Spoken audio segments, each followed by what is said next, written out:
আসসালামু আলাইকুম। সুপ্রিয় দর্শক বন্ধুরা, আপনারা সবাই কেমন আছেন? আশা করছি মহান আল্লাহ তাআলার অশেষ রহমতে আপনারা অনেক ভালো আছেন। আমিও আল্লাহর রহমতে আলহামদুলিল্লাহ অনেক ভালো আছি। তো বন্ধুরা, বরাবরের মতন আজকে আরেকটি নতুন ব্লগ ভিডিও নিয়ে চলে আসলাম আপনাদের মাঝে। আশা করছি যে যেখানে কাছে কিংবা দূরে, দেশ কিংবা বিদেশ থেকে আমার এই ভিডিওটি যদি দেখে থাকেন, প্লিজ সম্পূর্ণ ভিডিও কন্টিনিউ করার চেষ্টা করবেন। আর লাইক শেয়ার করতে কিন্তু ভুলবেন না। আপনাদের একটি লাইকে কিন্তু আমার ভিডিওটা অন্য একটা বন্ধুর কাছে পৌঁছে দিতে সাহায্য করবে। আমি জানি বন্ধুরা, আজকে আমার বয়সটা খুব খারাপ লাগছে। আজকে অনেক দিন ধরে আমার ঠান্ডা লেগে আছে, সেই জন্য বয়সটা এরকম হচ্ছে। কিছু মনে করবেন না। এখনই মনে হচ্ছে বৃষ্টি আসবে। এখন 11টা বাজে, এই জন্য বাইরের ভিউটা একটু আপনাদেরকে দেখানোর চেষ্টা করেছি। আর বন্ধুরা, এখানে দেখুন আমার আম্মা সিম কেটে নিয়েছে। এগুলা হচ্ছে আমার ছাদ বাগান থেকে নিয়ে আসা হয়েছে। এই সিম দিয়ে আজকে ভর্তা করবে। সিমের ভর্তা কিন্তু খেতে খুবই টেস্টি হয়। এটা আমার অনেক পছন্দ।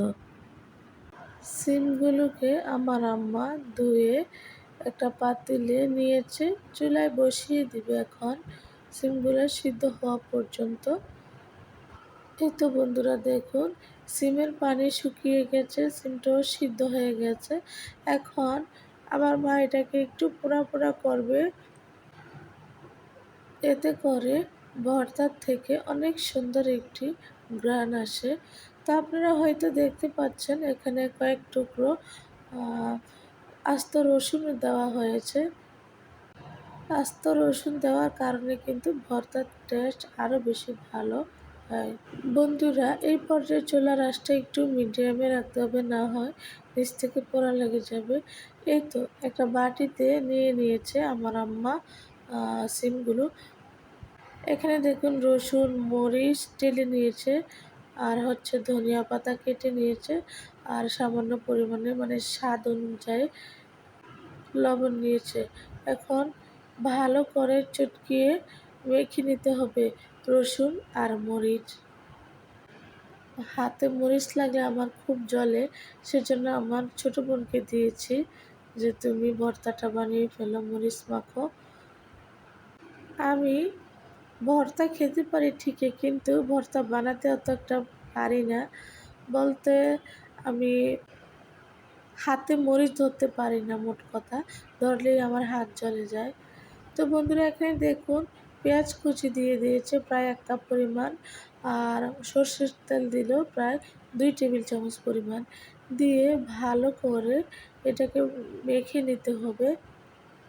রসুন, কাঁচা পেঁয়াজ, তারপরে কাঁচামরিচ একসাথে করে ভালো করে চটকিয়ে চটকিয়ে মেখে নিতে হবে।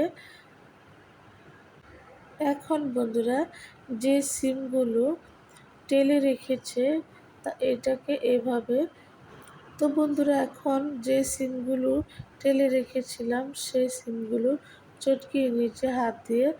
এখন সিমের মিশ্রণের সাথে সব উপকরণ মিক্স করে দিবে।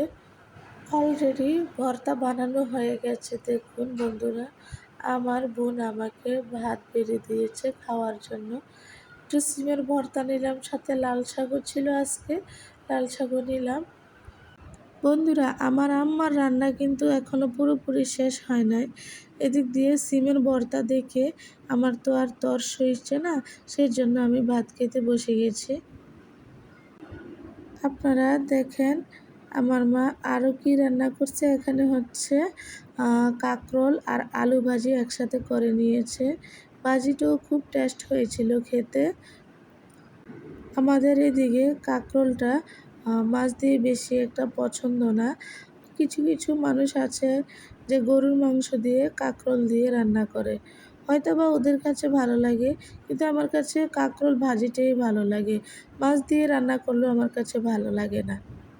আর হ্যাঁ বন্ধুরা, লট্টু শুটকি দিয়ে যদি কাঁকরোল রান্না করেন তাহলে এর স্বাদ কিন্তু মুখে লেগে থাকবে। আমি আপনাদেরকে একদিন লট্টু শুটকি দিয়ে কাঁকরোলের ঝোল রান্না করে আপনাদেরকে দেখিয়ে দেব। আমার মা সবসময় এই রান্নাটা করে থাকেন, খুবই মজা হয় খেতে। তো বন্ধুরা এখানে দেখুন রুই মাছও রান্না করে নিয়েছে, কিন্তু আমি তো সিম ভর্তা আর লাল শাক দিয়ে ভাত খেয়ে নিয়েছি। আর এখানে হচ্ছে মাসকলাইয়ের ডাল। মাশাল্লাহ, ডালের কালারটাও খুব সুন্দর হয়েছে। তো বন্ধুরা আমার খাওয়া দাওয়া শেষ, এখন আমার খরগোশগুলোকে খাবার দিতে হবে।